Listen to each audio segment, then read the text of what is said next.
भूरी चिड़िया बैठी कुछ सोच रही थी। इतने में कालू कौवा आया और कहने लगा, ओ भूरी बहन, क्या हम लोग दाना चुगने चलें? नहीं नहीं, तुम धोखेबाज हो।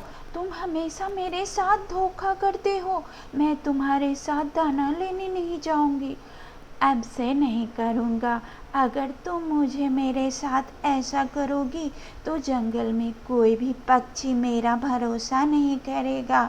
भूरी चिड़िया बहन, नहीं, तुम अगली बार भी ऐसा ही कहा था, लेकिन इस बार मैं देखती हूँ तुम्हारा भरोसा जीत के। और दोनों दाना चुगने निकल पड़ते हैं। रास्ते में भूरी चिड़िया को एक पका हुआ आम दिखाई देता है।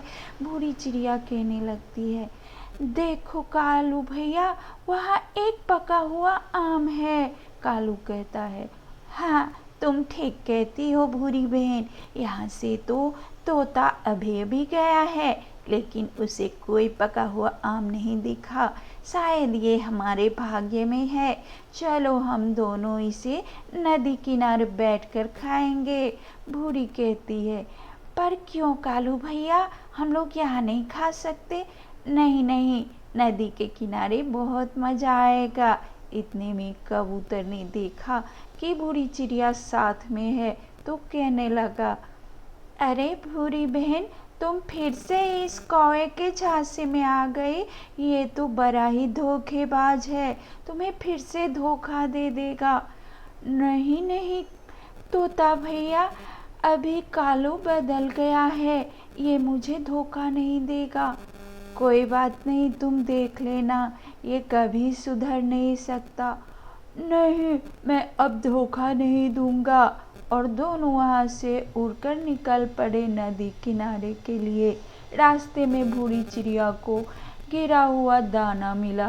वह दाना उठाकर कहने लगी, कालू कौवा, देखो, मुझे दाना भी मिला है, तो हम दोनों दाना और फल साथ में खाएंगे।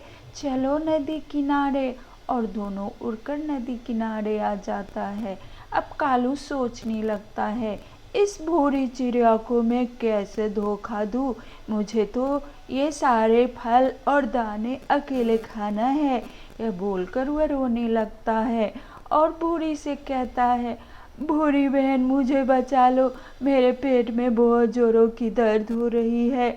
भूरी उसके झांसे में आ जाती है और कहती है, कोई बात नहीं कालू भैया, मैं जाके डॉक्टर से आपके लिए दवाई ले आती हूँ। तब तक आप फल और दाने की रक्षा करना और अपने आप को संभालना। मैं दवाई लेकर आऊँगी। और वहाँ से वह उड़कर चली जाती है। इतने में वो कालू धोखेबाज सोचने लगता है, तुम जाओ, मैं ये दाना और फल लेकर चला जाऊंगा, तुम देखती रहना। और वह दोनों सामान लेकर उड़ जाता है। तोता उधर बैठी हुई देख रही थी। उसने सोचा, आज ये कालू कौवा किसे धोखा देकर आ रहा है। ये तो फल और दाना दोनों साथ में ले आया। कौवा अपने रूम में जाकर दाना और फल खाने लगता है। इधर भूरी चिड़िया बुलबुल डॉक्टर के पास गई और कहने लगी, डॉक्टर जी, मुझे कुछ दवाई दे दीजिए, कालू भैया को पेट में दर्द हो रहा है। अरे भूरी बहन, ये तो उसका रोज का काम है, वह सबको धोखा देने के लिए यही बातें करता है। तुम भी उसके जाल में फिर से आ गई। पूरी चिड़िया वहाँ से उड़कर गई तो देखा नदी किनारे कोई नहीं था। कालू कौवा वहाँ से उड़ गया। धोखेबाज, तुमने मुझे फिर से धोखा दे दिया। मैं तुम्हारे साथ अब कभी दोस्ती नहीं करूँगी। और वह तोता से पूछती है, तोता बहन, क्या तुमने वो कालू कौवे को देखा है? हाँ हाँ, वो तो तुम्हारे फल और दाना लेकर अपने घोंसले में चला गया और तुम फिर से उसके जाल में फंस गई। वो तो कल मेरे साथ भी ऐसा किया था। बूढ़ी चिड़िया कालू कौवे का दरवाजा खटखटाने लगी और कहा, निकलो धोखेबाज, मैं अब तुम्हारी चाल समझ गई। तुमने फिर से मुझे धोखा दे दिया।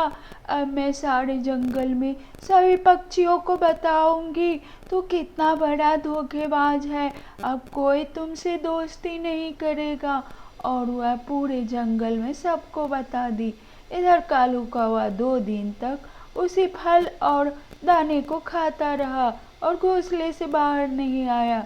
जब खत्म हो गया तो वह बाहर आया और सबसे कहने लगा, चलो हमारे साथ, हम जा रहे हैं दाना चुगने। सभी पक्षी उसको देखते ही उड़ जाते थे।